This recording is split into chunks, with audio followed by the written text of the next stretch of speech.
শোবিজের বিতর্কিত দুই নারী তারকাকে নিয়ে রমরমা অবসর কাটাতেন ছাত্র জনতার অভ্যুত্থানে পরাজিত ফ্যাসিস্ট সরকারের হাজারো অপকর্মের তিন হোতা অপসারিত মেজর জেনারেল জিয়া, অপসারিত রিয়ার অ্যাডমিরাল সোহায়েল ও সাবেক আইজিপি বেনজির।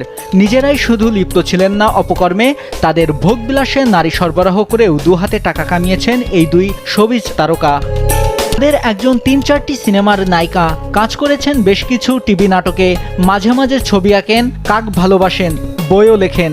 চলচ্চিত্র পরিচালক পিতার উত্তরাধিকারের বড়াই করেন চড়া গলায়। খুব ভালো আছে, আমার কাকরা প্রতিদিন আসে এবং আমি একটা কথা বলতে চাই, যারা বলে যে ভাত ছিটালে কাকের অভাব থাকে না, এটা আমার মনে হয় রং। বিকজ কাকদের পছন্দের খাবার আমি বলে দিচ্ছি, কাকদের পছন্দের খাবার হচ্ছে খিচুড়ি, এবং অবশ্যই সেটা নরম খিচুড়ি, সাথে যদি ঝুড়া গরুর মাংস থাকে সেটা অনেক মজা করে তারা খায়, এবং তারা কেকও অনেক পছন্দ করে। মানে আমার বাসার কাকরা পছন্দ করে, বাকিটা আমি